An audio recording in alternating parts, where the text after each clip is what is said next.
தேர்தல் பிரச்சாரத்துல தொடர்ந்து உதயநிதி பாத்தீங்கன்னா எடப்பாடியாரை வந்து விமர்சனம் பண்ணியே பேசிட்டு வராரு. 10 வருஷமா சும்மா இருந்த அப்ப திட்டுறத மக்கள் ஏத்துக்குவாங்க. ஆமா, அவங்க ஆட்சிக்கு வரல, இவங்க தானே ஆட்சி இருக்காங்க, திட்டினா கூட ஏத்துக்குவாங்க. இப்போ உன்னோட ஆட்சி தான் இருக்கு, உங்க அப்பா தான் முதலமைச்சர் 5 வருஷமா. இப்பயும் நீ எடப்பாடியை திட்டிக்கிட்டே இருந்தேன்னா உங்க அப்பா என்ன செஞ்சாருன்னு தானே நீ மக்கள்கிட்ட சொல்லணும். அப்ப உங்க அப்பானால எதுவுமே செய்ய முடியாது. நீ யாரு? அவர் திண்ணேலப்படுத்து வந்தாரு. ஆமா, அவங்க அப்பா விவசாயி, திண்ணேலப்படுத்து தான் முதலமைச்சர் ஆனாரு. உன் தாத்தா யாரு? முன்னாள் முதலமைச்சர். நீ யார் வீட்டுக்குள்ள யாரோட மடியில படுத்து கிடந்த? திருமாவளவன் அவர்களுக்கு இருக்கக்கூடிய அறிவு உதயநிதிக்கு இருக்குமா? திருமாவளவன் அவர்களுக்கு இருக்கக்கூடிய அந்த கொள்கை சித்தாந்தம் ஸ்டாலினுக்கு இருக்குமா?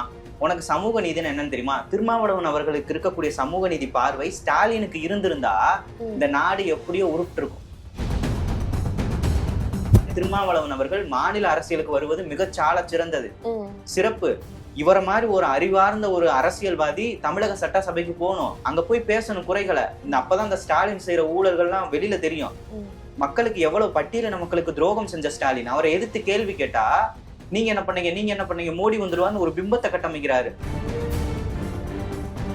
ஆர்எஸ் ஆடியோ வெளியாகி இருக்கு, அதை பத்தி பேச மாட்டாரு. கருணாநிதி சமாதின்னு அதையே பிடிச்சிட்டு தொங்கிட்டு இருக்காரு. ஒரு மாநில முதலமைச்சரை பார்த்து அந்த மாநில முதலமைச்சருடைய கட்சியில் இருக்கக்கூடிய ஒரு நாடாளுமன்ற உறுப்பினர் மண்டையில அவருக்கு மூளை இல்லைன்னு சொன்னா, இப்ப ஒரு மூளையற்ற முதலமைச்சரை 5 வருஷமா தமிழ்நாடு பெற்றிருந்ததுன்னு பெருமை பண்ணணுமா? மண்டையில மூளை இருக்கா ஸ்டாலினுக்கு? ஆனா ஸ்டாலின் சொல்றாரு எடப்பாடிக்கு தான் பொதுவெளியில் எப்படி பேசணும் நாகரிகம் தெரியல, மாண்பு தெரியல, அரசியல் மாண்பு இல்லை அப்படின்னு சொல்றாரு. உங்க அப்பாவுக்கு இருந்த மாண்பை விட எடப்பாடியாருக்கு சிறந்த மாண்பு அறிவு தான் இருக்கிறது. பாரத பிரதமராக இருந்த இந்திரா காந்தி அம்மா அவங்களோட நெத்தியில குங்குமம் வச்சிருந்த போது மாதவிடாய் நெத்தியில் வெளிகிறதுன்னு சொன்னவர் கருணாநிதி. திரிசாவணி பத்தி ஏன் பேசுற? விஜய நீ ஏன் பத்தி பேசுற? எடப்பாடியை நீ ஏன் பத்தி பேசுற? உன் ஆட்சியில் நடந்த சாதனைகளை பத்தி பேசு. நீ என்ன மக்களுக்கு பண்ண, அது உன்னால பேச முடியுமா? முடியாது. ஏன்னா நீ ஒண்ணுமே செய்யல.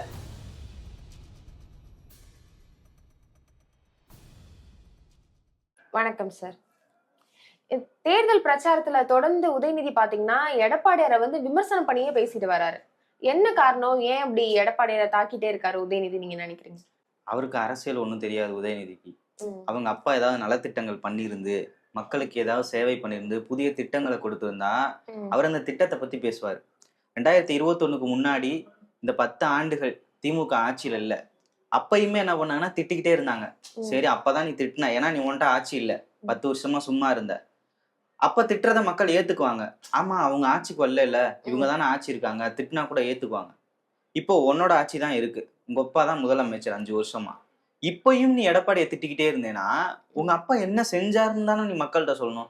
அப்ப உங்க அப்பானால எதுவுமே செய்ய முடியாது, இந்த மக்களுக்கு நலத்திட்டங்கள் எதுவுமே பண்ண முடியாது. எதை கேட்டாலும் மோடி உள்ள வந்துருவாரு, பாஜக உள்ள வந்துரும், RSS உள்ள வந்துரும். இப்படியே தொடர்ந்து பேசிக்கிட்டே இருந்தேன்னா கீழ்ப்பாக்கத்துல போய் மருத்துவமனையில சேர்றது எனக்கு தெரிஞ்சு பெஸ்டா இருக்கும் அப்படின்னு நான் அவருக்கு அட்வைஸ் பண்றேன். அப்படிதான் நம்ம பேசணும் அவர்கிட்ட.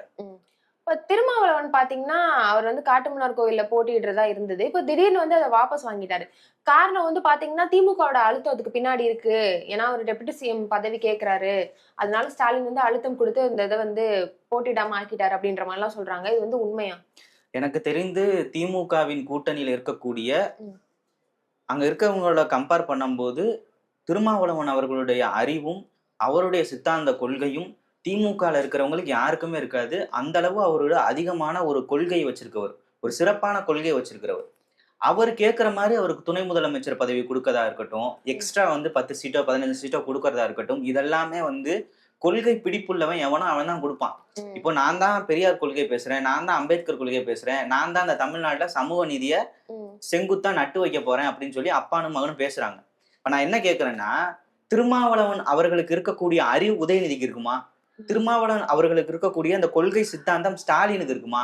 உனக்கு சமூக நீதினு என்னன்னு தெரியுமா? திருமாவளவன் அவர்களுக்கு இருக்கக்கூடிய சமூக நீதி பார்வை ஸ்டாலினுக்கு இருந்திருந்தா இந்த நாடு எப்படியோ உருட்டு இருக்கும். அப்போ நீ காங்கிரஸுக்கு கொடுத்த சீட்டா ஒழுங்கா தூக்கி விசிகா கொடுத்திருப்ப. ஆனால் வேற வழி இல்லாம திருமாவளவன் என்ன சொல்றாரு? நாங்கள் எதிர் முகாமுக்கு போக முடியாது. அதிமுக கூட நான் போகலாம், ஒருவேளை நான் கூட்டணி வைப்பேன், ஆனா அந்த இடத்துல பாஜக இருக்காங்க, அதனால நாங்க போல அப்படின்னு சொல்லி உன் கூட்டணியில தானே இருக்காங்க. அவருக்கு 8 சீட்டு கொடுத்துட்டு அவரே சொல்றாரு, நான் மாநில அரசியலுக்கு வர விருப்பப்பட்டேன் அப்படின்னு சொல்லி நைட்டு பேசுறாரு. மறுநாள் காலையில அந்த முடிவை மாத்துறாருன்னா திருமாவளவன் அவர்கள் திமுக கூட்டணியினால் இந்த திமுகவினுடைய தலைமையினால் மிரட்டப்படுகிறார் அப்படின்னு பாஜகவினுடைய தலைவர் அண்ணாமலை பேசுறாரு. இதுக்கு யார் பதில் சொல்ல வேண்டியது? ஒண்ணு திருமாவளவன் அவர்கள் சொல்லணும், இல்லைன்னா திமுக தலைமை சொல்லணும். அப்ப உண்மையாலுமே திருமாவளவன் அவர்கள் மிரட்டப்படுகிறாரா? ஏன்னா அவருக்கு கொடுக்கப்பட்ட சீட்டை விசிக கட்சி தொண்டர்களுக்கு கொடுக்காம காங்கிரஸ் கட்சி கொடுத்திருக்கிறாரு. அப்போ ஆல்ரெடி 28 சீட்டு ஒரு ராஜ்யசபா காங்கிரஸ் வாங்கியிருக்கு. இந்த எம்எல்ஏ சீட்டோட சேர்த்தா 29 சீட்டு வரும் காங்கிரஸ்க்கு. அப்போ திருமாவளவன் அவர்களை மிரட்டுறது யாரு? ஏன்னா அவருதான் நைட்டு பேசுறாரு, எனக்கு விருப்பம் மாநில அரசியலுக்கு வர்றது. நான் ஒரு கட்சியில இருக்கேன், நானே சொல்றேன் திருமாவளவன் அவர்கள் மாநில அரசியலுக்கு வருவது மிக சால சிறந்தது, சிறப்பு. இவரை மாதிரி ஒரு அறிவார்ந்த ஒரு அரசியல்வாதி தமிழக சட்டசபைக்கு போகணும், அங்க போய் பேசணும் குறைகளை. அப்பதான் இந்த ஸ்டாலின் செய்யற ஊழல்கள்லாம் வெளியில தெரியும். மக்களுக்கு எவ்வளவு பட்டியலின மக்களுக்கு துரோகம் செஞ்ச ஸ்டாலின் அவரை எதிர்த்து கேள்வி கேட்டா நீங்க என்ன பண்ணீங்க மோடி வந்துருவான்னு ஒரு பிம்பத்தை கட்டமைக்கிறாரு. திருமாவளவன் அவர்கள் போல ஒரு ஆகச்சிறந்த அரசியல்வாதி சட்டசபைக்குள்ள போனாதான் எதிர்த்து கேள்வி கேட்க நல்லா இருக்கும். அதை தடை செஞ்சது ஸ்டாலின். திருமாவளவன் ஒருவேளை தப்பித்தவர் எம்எல்ஏ ஆகி தமிழக சட்டசபைக்குள்ள வந்துட்டா ஸ்டாலின் எதிர்த்தே கேள்வி கேட்டுருவாரு. ஏன்னா நம்ம வேங்கை வயல் இஷ்யூஸ்ல பார்த்தோம், இன்னும் குற்றவாளிகள் கண்டுபிடிக்கப்படல. ஆம்ஸ்டாங் கொலை வழக்க பார்த்தோம், இன்னும் குற்றவாளிகள் கண்டுபிடிக்கப்படல. தொடர்ந்து பட்டியலின மக்கள் வஞ்சிக்கப்பட்டு வர்றாங்க. இதெல்லாம் திருமாவளவன் சட்டசபைக்குள்ள பேசிட்டா ஸ்டாலினோட அரசியல் நடுத்தருக்கு வந்துரும்னு அவருக்கு தெரியும். அதனால திருமாவளவன் அவர்களை மிரட்டி எலெக்ஷன்ல நிக்க விடாம செஞ்சுட்டாரு ஸ்டாலின்னு பல அரசியல் பிரமுகர்கள் பேசுறாங்க. அதுதான் என்னோட கருத்தா வரும். இப்ப திருமாவளவனை பார்த்து ஸ்டாலின் பயப்படுறாருன்னு எடுத்துக்கலாமா? திருமாவளவனை பார்த்து ஸ்டாலின் பயப்படுறத தாண்டி திமுகவின் ஒட்டுமொத்த திமுகவுமே திருமாவளவன் அவர்களை பார்த்து பயப்படுது. எப்படி நீ பார்க்கணும்னா, நீ ஒரு கொள்கை சொல்ற, சமூக நீதின்னு சொல்ற, சாதிய ஒழிப்புன்னு சொல்ற, பாஜகவை உள்ள விட மாட்டோம்னு சொல்ற, அந்த கொள்கையை தான் அவரும் வச்சிருக்கிறாரு. விசிகான்னு ஒரு தனியா ஒரு கட்சி வச்சு அந்த கொள்கையை வளர்த்துக்கிட்டு இருக்காரு. அவர் பேசுகிற கொள்கை மக்கள் பாக்குறாங்க, ஆமா இவர் சொல்ற கொள்கை கரெக்டா தானே இருக்கு, திமுக சொல்றதும் கரெக்டா தான் இருக்கு. ஆனா திமுக என்ன பண்றாங்க, பாஜக உடன் இருந்தவர்களையே எம்எல்ஏ சீட்டு கொடுக்கிறது, பாஜக உடன் இருந்தவர்களை திமுக சேர்த்து அமைச்சர் பொறுப்பு கொடுக்கிறது, பாஜக இருந்தவர்களையே பாஜகவாக வாழ்ந்தவர்களையே திமுக சேர்த்துக்கிட்டா இந்த கொள்கை எங்க இருக்கும், இந்த கோட்பாடு எங்க இருக்கும்? ஆனா விடுதலை சிறுத்தைகள் கட்சி தன் எடுத்த கொள்கையிலிருந்து இதுவரைக்கும் பின்னாடி வந்திருக்கானா இல்ல. அப்போ ஸ்டாலின் என்ன நினைக்கிறாருன்னா, திமுகவுக்கு விழுகிற வாக்குகளை எல்லாம் ஒருவேளை இவர் வாங்கிடுவாரோ, திருமாவளவன் வாங்கிட்டாருன்னா தன்னுடைய அரசியல் நடுத்தருக்கு வந்துரும், தான் குடும்பம் நடுத்தருக்கு வந்துரும்னு பயப்படுறாரு ஸ்டாலின். அதனாலதான் திருமாவளவன் அவர்களை தமிழ்நாட்டுக்குள்ளேயும் விடல, சட்டசபைக்குள்ளேயும் விடக்கூடாது, எம்எல்ஏ சீட்டு கொடுக்கல. ஏன்னா திருமாவளவனுடைய கொள்கை அவர் பிடிப்பா இருக்காரு, கொள்கை பிடிப்பா இருக்காரு, இவங்க கொள்ளையடிக்கிறதுல பிடிப்பா இருக்காங்க. அதனால பார்த்து பயப்படுறாரு. இப்ப ரீசெண்டா ஆர் ஆசாவோட ஆடியோ வெளியாச்சு, அதை பார்த்திருப்பீங்கன்னு நினைக்கிறேன். அதை பத்தி எடப்பாடி இந்த தேர்தல் பிரச்சாரத்துல எல்லாம் பேசுறாரு. ஆனா ஸ்டாலின் ஆர் ஆசா ஆடியோ வெளியாகி இருக்கு, அதை பத்தி பேச மாட்டாரு. கருணாநிதி சமாதின்னு அதையே பிடிச்சிட்டு தொங்கிட்டு இருக்காரு. ஏன் ஆர் ஆசாவோட ஆடியோ பத்தி ஸ்டாலின் பேச மாட்டாரு நீங்க நினைக்கிறீங்க? மண்டல மூல இல்ல உனக்கு? யாருக்கு? எனக்கா? ஆராசா கேட்டாரா இல்லையா ஸ்டாலினை பார்த்து? உங்களுக்கு இல்ல, ஸ்டாலினை பார்த்து ஆராசா கேட்கிறாரு. இப்போ நீயும் நானும் கேட்டா அவதூறு வழக்கு போடணுமா போடக்கூடாதா? போடணும். ஒரு மாநில முதலமைச்சரை பார்த்து அந்த மாநில முதலமைச்சருடைய கட்சியில் இருக்கக்கூடிய ஒரு நாடாளுமன்ற உறுப்பினர் மண்டையில அவருக்கு மூளை இல்லைன்னு சொன்னா, இப்ப ஒரு மூளையற்ற முதலமைச்சரை 5 வருஷமா தமிழ்நாடு பெற்றிருந்தது பெருமை பண்ணணுமா? மண்டையில மூளை இருக்கா ஸ்டாலினுக்கு? மண்டையில மூளை இருக்கா? இது நான் கேட்டானா? உன்னுடைய கட்சியை சார்ந்த ஆர் ஆசா கேட்கிறாரு. அது உண்மையா பொய்யான்றது நீ என்ன பண்ணணும்? விசாரணை போட்டு இவரோட ஆடியோவா அப்படின்னு நீ கண்டுபிடிக்கணும். உன்னால கண்டுபிடிக்க முடியல. இன்னொன்னு என்ன சொல்றாரு, கருணாநிதியை ஸ்டாலின் வீட்டு சிறையில வச்சிருந்தாரு. இப்ப நீங்க உட்காந்துருக்கீங்கன்னா இதே மாதிரி சேர்ல உட்கார வச்சு அவரை கொடுமைப்படுத்தினாரு, அவரை கட்டி போட்டிருந்தாங்க, வீட்டை விட்டு வெளியே விடாம வச்சிருந்தாங்க 2016 வரைக்குமேனு, அவர் உயிரிழக்கும் வரைக்கும் அவர் வீட்டு சிறையில வச்சிருந்தாங்கன்னு சொல்லி ஆர் ஆசாவே சொல்றாரு. சரி, இவரு தான் இப்படி சொல்றாரு, இவர் சரி ஏதோ ஒரு பதவி கிடைக்காம கூட ஒரு கோவத்துல சொல்லலாம் ஸ்டாலின் மேல. கூட பிறந்த அண்ணன் மூக்க அழகிரியும் அதே தான் சொல்லிருக்காரு, ஒரு இங்கிலீஷ் பேப்பர்ல போட்டிருக்காங்க, நியூஸ் பேப்பர்ல. அப்போ பெத்த தகப்பனை கொடுமைப்படுத்தின ஸ்டாலினை இபிஎஸ் விமர்சிக்க மாட்டாரா? இபிஎஸ் பேச மாட்டாரா? நீ நீ என்ன மாதிரியான முதலமைச்சர்? உன்னை பார்த்து நாட்டு மக்கள் என்ன கத்துக்கணும்? உன்னுடைய தகப்பனை நீ கொடுமைப்படுத்துற, அவரை வீட்டு சீரியல்ல வச்சு கொடுமைப்படுத்திருக்கிற, உன் மண்டையில மூளை இல்லைன்னு உன் கட்சிக்காரங்களே சொல்றாங்க. நீ கொள்ளையடித்த பணத்தை வச்சு ஒரு டிவி ஆரம்பிச்சிருக்கிற, சன் டிவியோ கலைஞர் டிவியோ ஏதோ ஒரு டிவி ஆரம்பிச்சிருக்கிறேன்னு ஆசாவே சொல்றாரு. அது உண்மையா பொய்யான்றது நீ தானே வாயை திறந்து சொல்லணும். அதை விட்டுப்புட்டு எடப்பாடி வந்து கலைஞரை பேசினாரு, எடப்பாடி வந்து கலைஞரை பேசினாருன்னா உன்னுடைய தகப்பனும் சரி நீங்களும் சரி என்னென்ன பேசியிருக்கீங்கன்றது சமூக வலைதளத்துல இருக்கு. இதே ராசா எடப்பாடியாரோட தாயை பத்தி 2021 வாய் கூசும் விதமாக எப்படி பேசினாருன்னு தெரியும். அத வார்த்தை கூட சொல்ல முடியலனால இவனுக்கு பிறந்த மகன் அவளுக்கு பிறந்த மகன்னு ஆபாசமாக பேசின அந்த ராசா ஒரு முன்னாள் முதலமைச்சருடைய தாய் அப்படி பேசுறாங்க. ஒரு முன்னாள் முதலமைச்சரை இவளுக்கு பிறந்தவன்னு சொல்லி ஒருத்தன் சொல்றான்னா எவ்வளவு பெரிய மோசமான அரசியல் ஒரு அறிவு அவனுக்கு இருந்திருக்கணும். ஆனா ஸ்டாலின் சொல்றாரு எடப்பாடிக்கு தான் பொதுவெளியில் எப்படி பேசணும் நாகரிகம் தெரியல, மாண்பு தெரியல, அரசியல் மாண்பு இல்லை அப்படின்னு சொல்றாரு. உங்க அப்பாவுக்கு இருந்த மாண்பை விட எடப்பாடியாருக்கு சிறந்த மாண்பு அறிவு தான் இருக்கிறது. இந்திரா காந்தி அம்மா, இந்திரா காந்தி தெரியுமா உங்களுக்கு? யாருன்னு இளைய சமுதாயத்துக்கு தெரிஞ்சுக்கணும். பாரத பிரதமராக இருந்த இந்திரா காந்தி அம்மா அவங்களோட நெத்தியில குங்குமம் வச்சிருந்த போது மாதவிடாய் நெத்தியில் வெளிகிறதுன்னு சொன்னவர் கருணாநிதி. எவ்வளவு கீழ்த்தரமான மனுஷர்! மாதவிடாய் நெத்தியில் வலிகிறதுன்னு சொன்னவர் எவ்வளவு கீழ்த்தரமான ஒரு அரசியல் விமர்சனம் இது, ஒரு பெண்ணை பார்த்து வைக்கிறது. இவர் வந்து யோக்கியமா கருணாநிதி? இன்னொன்னு சொன்னாரு, திராவிட நாடு எங்க இருக்குன்னு சொன்ன போது நாடாவை அவித்து பாவாடையை தூக்கி பாரு திராவிட நாடு தெரியும் சொன்னவர் கருணாநிதி. இது எந்த மாதிரியான விமர்சனம்? எவ்வளவு தரம் கெட்ட கீழ்த்தரமான ஒரு எவனா குடிகார கஞ்சா குடிக்க கூட இப்படி சொல்லுவானா? அப்ப மண்டையில எவ்வளவு பெரிய மலத்தண்ணி உள்ள நுழைச்சிருந்தா நாடாவை விடுத்து பாவாடையை தூக்கு திராவிட நாடு தெரியும், மண்டையில் வழிவது மாதவிடாய்ன்னு சொல்றேன்னா உங்க அப்பனை விட ஒன்னும் யார் கீழ்மட்டமானவங்க கிடையாது. எடப்பாடியார் ஆகச்சிறந்த அரசியலை தான் பண்ணிட்டு இருக்கிறாரு. கருணாநிதி மாதிரி ஒரு களங்கத்தை தமிழ்நாட்டுக்கு ஏற்படுத்தல. பெண்களை மதிக்கக்கூடியவர்கள்.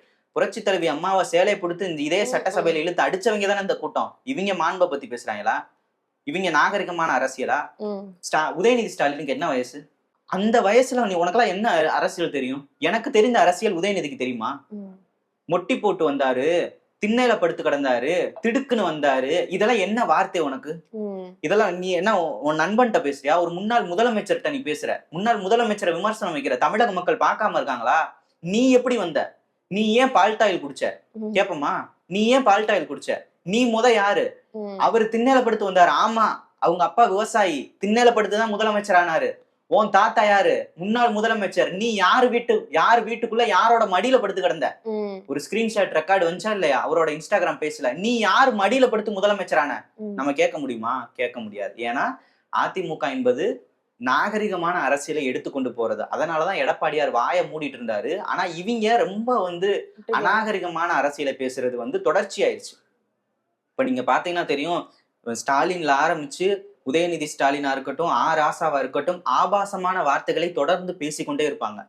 அவங்க தாயாரை பத்தி பேசுறது, இபிஎஸ் பத்தி பேசுறது, விஜய பத்தி பேசுறது, த்ரிஷாவை பத்தி பேசுறது, விஜய பத்தி பேசுற. இங்க நடக்கிற பாலியல் பலாத்காரத்தை பத்தி பேசியா? உன்னோட ஆட்சியில தான் கஞ்சா செடி வளர்க்குறான், உன்னோட ஆட்சியில தான் காவல் நிலைய மரங்கள் நடக்குது. த்ரிஷாவை பத்தி ஏன் பேசுற? விஜய நீ ஏன் பத்தி பேசுற? எடப்பாடியை நீ ஏன் பத்தி பேசுற? உன் ஆட்சியில் நடந்த சாதனைகளை பத்தி பேசு. நீ என்ன மக்களுக்கு பண்ண அது உன்னால பேச முடியுமா? முடியாது. ஏன்னா நீ ஒண்ணுமே செய்யல. திரும்பி எடப்பாடியார் ஆல்ரெடி சொல்லிட்டாரு, பால்டாயில்லாம் நம்மளை பத்தி பேசுன்னு எடப்பாடியார் சொன்னார் தெரியுமா? பால்டாயில்லாம் பஞ்சுடெல்லாம் பேசுது அப்படின்னு நீ சொல்லியிருப்பீங்க. இப்ப திரும்பி நான் சொல்றேன், இளைஞர்களுக்கு தெரிய வேண்டியது, எடப்பாடியார் எப்படி வேணா முதலமைச்சர் ஆகிட்டு இருக்கட்டும், விஜய் எப்படி வேணா முதலமைச்சர் ஆகட்டும், அவரு கல்யாணம் இருக்கு இல்லறெல்லாம் விட்டுறலாம். நீ துணை முதலமைச்சர், நீ எதுக்கு பால்டாயில் குடிச்ச? இந்த கேள்வியை நான் நேயர்களுக்கு வைக்கிறேன். உங்களுக்கு தெரிஞ்சா நீங்க கமெண்ட் பண்ணுங்க, உங்களுக்கு தெரியலனாலும் மத்தவங்களுக்கு ஸ்ப்ரெட் பண்ணுங்க. அப்புறம் பிரேமலதா விஜயகாந்த் ஒரு குற்றச்சாட்டு வச்சிருக்காங்க எடப்பாடி மேல, எனக்கு ராஜ்யசபா சீட் கொடுக்குறேன்னு சொல்லி ஏமாத்திட்டாரு அப்படின்னு. எடப்பாடியார் நிஜமாவே ஏமாத்திட்டாரா? எடப்பாடியார் ஏமாத்த கிடையாது, பிரேமலதா வியாபாரத்தை மாத்திட்டாங்க. அதாவது நம்ம ஸ்கூல் சைட்லாம் சின்ன வயசுல பாத்தீங்கன்னா பொட்டி கடை போடுவாங்க ஸ்கூலுக்கு முன்னாடி. இந்த 2 ரூபா அணி வச்சுக்கோ, இந்த 2 ரூபா அணி வச்சுக்கோ அப்படி நம்ம வீட்டுல கொடுத்தாங்கன்னா இந்த கடையில போய் நம்ம வாங்கி திம்போம் பாரு. அந்த மாதிரி ஒரு கடை தேமுதிகன்றது ஒரு வியாபார கடை. என்கிட்ட 0.5% ஓட்டு இருக்கு, இந்த ஓட்டை வச்சு எனக்கு நீ 40 எம்எல்ஏ சீட்டு கொடு, 20 எம்பி சீட்டு கொடுனா யாரு கொடுப்பா? நீங்க கொடுப்பீங்களா? இப்ப உங்களுக்கு வேலை தெரிய போய் உங்களை இந்த செய்தி நிறுவனத்துல வேலைக்கு வச்சிருக்காங்க. வேலையே தெரியாதவங்களை கூட்டிட்டு வந்து உட்கார வச்சு உங்களுக்கு 40,000 எவனா சம்பளம் கொடுப்பானா? ஓட்டே இல்லாத கட்சிக்கு நீ சீட்டு கொடுத்தா என்ன, கொடுக்கலன்னா என்ன? அவர் 2026ல உங்களுக்கு ஒரு சீட்டு கொடுக்குறேன்னு சொன்னது உண்மை. அவர் கைப்பட உங்களுக்கு இது கொடுத்திருக்கிறாரு சர்டிபிகேட். அப்ப நீங்க என்ன பண்ணணும்? இந்த கூட்டணியில இருக்கணும். நீங்க வந்து திமுகவுடன் கூட்டணி போனதுக்கு அப்புறம் உங்களுக்கு யாரு கொடுப்பா?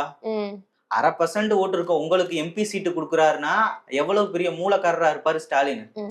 ஏன்னா ஆராசா சொன்னது எனக்கு இப்பதான் ஞாபகத்துக்கு வருது. மூளையற்ற முதலமைச்சர் 1/2% ஓட்டு இருக்கிற தேமுதிகவுக்கு ஒரு எம்பி சீட்டு 10 எம்எல்ஏ சீட்டு கொடுக்குறாருன்னா உண்மையில் ஆராசா சொன்னது உண்மைதான். அவருக்கு மண்டையில மூளை இல்ல. எடப்பாடியாருக்கு ஏதோ மூளை இருக்க போய் தப்பிச்சுக்கிட்டாரு, தேமுதிகவை தள்ளி விட்டுட்டாரு. இது எனக்கு தெரிஞ்சு இது மாஸ்டர் ஸ்ட்ரோக்குன்னு பாக்குறேன் பாலிடிக்ஸ்ல. இப்ப பாத்தீங்கன்னா தமிழ்நாடு உட்பட வந்து 5 இடங்கள்ல வந்து தேர்தல் கிட்டத்தட்ட நடைபெறுது. அதுக்கெல்லாம் வந்து ராகுல் காந்தி போய் பிரச்சாரம் பண்றதா இருக்கு, நம்மளால அதை பார்க்க முடியுது. ஆனா தமிழ்நாட்டுக்கு மட்டும் ராகுல் காந்தி வரவே மாட்டாரு. என்ன காரணம்? என்ன பிரச்சனை போயிட்டு இருக்கு? எதுவும் தெரியுமா உங்களுக்கு? தமிழ்நாட்டில் ஏன் ராகுல் காந்தி வரல அப்படின்னா, இதுக்கான பதில் வந்து முழுசா யாருக்கு தெரியும்னா ஸ்டாலினுக்கு தான் தெரியும். ஸ்டாலின் முதலமைச்சர் ஆகுவதை ராகுல் காந்தி விரும்பல, அவர் விருப்பப்படல. ஏன்னா ராகுல் காந்தியினுடைய அந்த காங்கிரஸ் கட்சியை அழிப்பதற்காக திமுக வந்து பல வேலைகளையும் முன்னெடுத்தது. இது எல்லாமே அவங்களுக்கு தெரிஞ்சு போச்சு. ராகுல் காந்தியோட விருப்பம் என்ன? டிவிகேவோட போகணுன்றாரு. டிவிகேவோட நம்ம கூட்டணி போகணும், ஆட்சி மாற்றம் வேணும், நம்ம அதிகாரத்துல உட்காரணும்னு காங்கிரஸ் கட்சி சொல்லுது. காங்கிரஸ் கட்சியை பார்த்து திமுகவினுடைய எம்எல்ஏ, மதுரை தெற்கு தொகுதி எம்எல்ஏ பாத்திருக்கீங்களா? அந்த அவர் பேரு தளபதின்னு நினைக்கிறேன். அவர் சொல்றாரு, திமுகவினுடைய தளபதி, காங்கிரஸ்காரங்க எல்லாம் தூக்கு மாடிச்சு ஆகுங்கடா, 5000 ஓட்டு 4000 ஓட்டு தாண்டா இருக்கும், பூத் ஏஜென்ட் கூட உங்களுக்கு எல்லாம் ஆள் இல்ல, நீங்க எல்லாம் அரசியல் பேசி என்னடா பண்ண போறீங்க, குடுக்குற 4 சீட்டை வாங்கிட்டு உட்காருங்கடான்னு மானங்கட்டத்தனமாக அரசியல் பேசினாங்க இந்த திமுக காரங்க. இதெல்லாம் பார்த்துட்டு ஒரு கட்சி உங்க கூட கூட்டணியில் இருந்தா மாநில தலைமை அட்ஜஸ்ட் பண்ணலாம், மத்தியில் இருக்கக்கூடிய தலைமை எதுக்கு அட்ஜஸ்ட் பண்ணணும்? உங்களுக்காக பிரச்சாரம் பண்ணுவாங்களா? எவ்வளவு கேவலமா பேசுறீங்க காங்கிரஸ. அப்படிப்பட்ட கட்சியை ஏன் நீ கூட வச்சிருக்க? 28 வரைக்கும் கொடுத்து ஒரு எம்பி சீட்டு கொடுத்து இவ்வளவு தூரம் ஆர்ப்பரிச்சு வச்சிருக்கிறதுக்கான காரணம் என்ன? காங்கிரஸ் இல்லைன்னா திமுக ஆட்சி பொறுப்புக்கு வராதுன்னு எல்லாருக்குமே தெரியும்.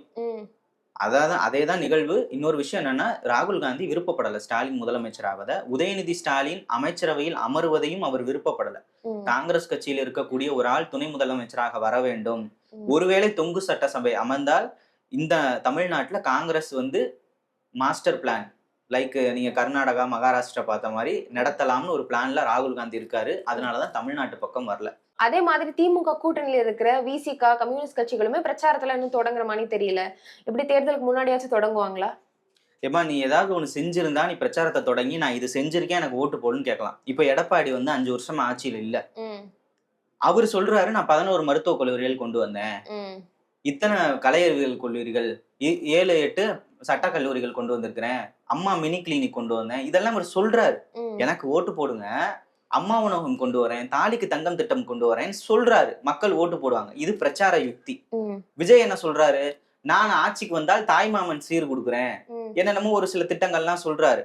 இப்ப எடப்பாடியார் ஒரு சில திட்டங்களை சொல்லுகிறார். இப்போ புதுசா ஆரம்பிச்ச விஜய் கூட ஒரு சில திட்டங்களை சொல்றாரு. இவங்க என்ன சொல்றாங்க? பாஜக உள்ள வந்துரும், RSS உள்ள வந்துரும். இதே 234 தொகுதியில் நீங்க சொன்னீங்கன்னா மக்கள் எப்படி உங்களுக்கு ஓட்டு போடுவாங்க? உங்களுக்கு கூப்பன் கொடுக்கறேன்னு சொல்றாங்களே. கூப்பன் கொடுக்கறது நீ ஏமாத்து வேலைன்னு நானே பல நேர்காணல்ல சொல்லியிருக்கேன். வசந்தன் கோவினுடைய அந்த வசந்தன் கோ கூட கொடுத்து அதை ஏமாத்தி அது மூலமா வருமானத்தை சேர்த்து கட்சி வளர்க்கறதுக்காண்டி இவங்க பண்ற ஒரு நாடகம் தான் இந்த 8000 ரூபாய் கூப்பன்.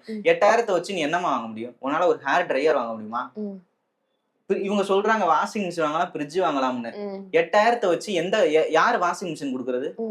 யாரு வாஷிங் மிஷின் கொடுப்பா? நான் வேணா 8000 கொடுக்குறேன் கனிமொழிட்ட, போய் அந்த அம்மா வாஷிங் மிஷின் வாங்கிட்டு வந்து என் வீட்டுல வைக்க சொல்லுங்க, நான் ஓட்டு போறேன், நானே கனிமொழிக்கு ஓட்டு போறேன். 8000 வச்சு என்னம்மா நீ வாங்க முடியும்? 8000 போத நீ கொடுப்பியா? 1000 எல்லாருக்கும் தரேன்னு சொன்ன, ஆட்சிக்கு வந்ததுக்கு அப்புறம் தகுதி உள்ளவங்களுக்கு தரேன்ன, 8000 எல்லாருக்கும் தரேன்ற, ஆட்சிக்கு வந்ததுக்கு அப்புறம் 8 பேருக்கு தான் 8000 தரேன் நீ சொல்ல மாட்டியா? உன்னை எப்படிமா நம்புவாங்க? உனக்கே சிரிப்பு வருதா இல்லையா? இவங்க நாடகம்லாம் உலகத்துக்கு தெரியும். தமிழ்நாட்டு மக்கள் நம்ப மாட்டாங்க, நம்ப தயாராகவும் இல்லை.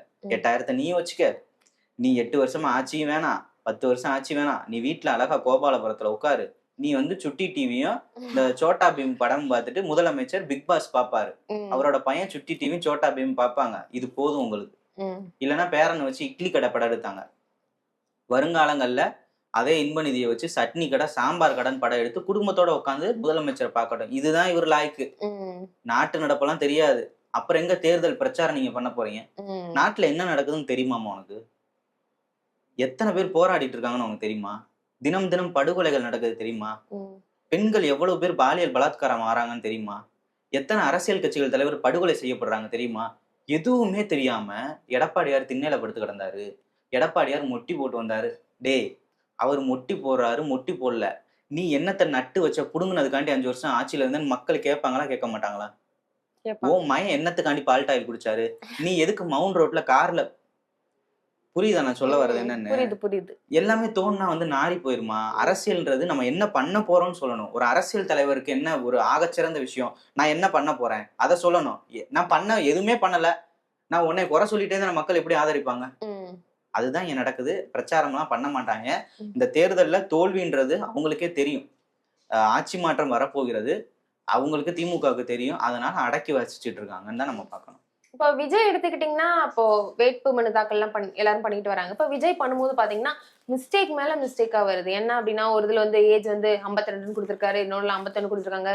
கரெக்ஷன் பண்ணிட்டு வாங்கன்னு சொல்லிட்டு அனுப்பிச்சிட்டாங்க. இப்பயுமே மறுபடியும் கரெக்ஷன் பண்ணிட்டு வாங்கன்னு அப்படி 3வது முறையா அப்படி சொல்லியிருக்காங்க. இப்போ அவர் ஒரு மிஸ்டேக்குள்ளே இருக்கிற மாதிரி, அவர் மட்டும் இல்ல, மற்ற வேட்பாளர்களுமே நம்ம நிறைய தவறு நடக்கிறது, 24ஆம் தேதி தேர்தலுக்கு வாங்க ஓட்டு போடுங்க அப்படின்ற மாதிரி எல்லாம் சொல்றது, இதெல்லாம் பார்க்க முடியுது. என்ன அவங்க கட்சிக்குள்ள அப்படி என்ன ஒரு குழப்பத்துக்குள்ள இருக்காரு? இப்போ நான் என்ன சொல்றேன்னா, விஜய பத்தி இவ்வளவு கேள்வி கேட்டீங்கல்ல, கரூர்ல செந்தில் பாலாஜியோட தம்பி அசோக் குமார்னு நினைக்கிறேன், அவர் பேர் அசோக். அவர் வேட்பு மனு தாக்கல் பண்ணியிருக்காரு. அந்த நியூஸ் உங்களுக்கு தெரியுமா? தெரியாது. இப்ப இருக்கக்கூடிய வேட்பாளரையே தூக்கிட்டு அசோக் தான் எம்எல்ஏ கேண்டிடேட் நான் சொல்றேன். நாளைக்கு அசோக்கை ஜெயிக்க வச்சு ஒருவேளை திமுக ஆட்சி வந்தா அவர் அமைச்சர் நான் சொல்றேன். அது உங்களுக்கு தெரியுமா? நாட்டுக்கு என்ன தேவைன்னு ஃபர்ஸ்ட் பாருங்க. அவர் பல மிஸ்டேக் பண்றாரு விஜய். அதாவது நம்ம என்ன பண்ணனா, ஃபர்ஸ்ட் பள்ளிக்கூடத்துல சேர வர பிள்ளை தப்பு தான் பண்ணும். அதுக்காண்டி நீ தப்பு பண்ணிட்ட, உனக்கு ஒண்ணும் தெரியாதுன்னு சொல்லிக்கிட்டே இருந்தோம்னா அது ஆகச்சிறந்த அரசியலா இருக்காது. நீங்க நல்லா பாருங்க, இவங்க இப்படி தப்பு பண்ணிட்டாங்க, விஜய் தாக்கல் பண்ணது தப்பு, ஒரு வேட்புமனு கூட விஜய்னால கரெக்டா பண்ண முடியல, தப்பா பண்றாரு அப்படின்னு அதிமுகல இருந்து யாராவது இது வரைக்கும் பேசியிருக்காங்களா? எடப்பாடியார் பேசியிருக்காரா? ஏன்னா அவருக்கு அரசியல்னா என்னன்னு தெரியும். புரியுதா? திமுக காரங்க தான் இதெல்லாம் சொல்றாங்க. என்ன சொல்றாங்க? விஜய்னால பாரியா ஒரு வேட்புமனுவே பண்ண முடியல, இவரெல்லாம் முதலமைச்சராக என்ன பண்ண போறாருன்னு பிரச்சாரம் பண்றாங்க. எடப்பாடியாருக்கும் திமுகவுக்கும் உள்ள வித்தியாசமே இதுதான். ஒருத்தன் அரசியல் பழக வரானா முதல்ல அவனை தட்டி கொடுக்கணும். அவன் எனக்கு எதிரியாவே இருக்கட்டும், ஆனாலும் அந்த மனப்பக்குவம்னு ஒண்ணு இருக்குல்ல, இளைய சமுதாயம் அரசியல் பழக வேண்டும் என்று நினைக்கிற ஒரு கூட்டமும் இந்த தமிழ்நாட்டில் இருக்கிறது. அந்த இளைய சமுதாயத்தை அழிச்சு ஒழிச்சிடணும் கரூர் மாதிரி அப்படின்னு நினைக்கிற ஒரு கூட்டமும் இருக்குது. நம்ம அப்படிதான் பார்க்கணும். அவர் அவருக்கு பண்ண தெரியலன்னா கூட இருக்கவங்க வழிகாட்டுதல் தவறா இருக்கு. இப்ப ஆதவ் அர்ஜுனா போன்ற ஆட்களை வைத்து கொண்டு இவர் அரசியல் பண்ணாருன்னா எவ்வளவு மோசமா போகுன்றதுக்கு அந்த மனு தாக்கள்லாம் உதாரணங்கள்.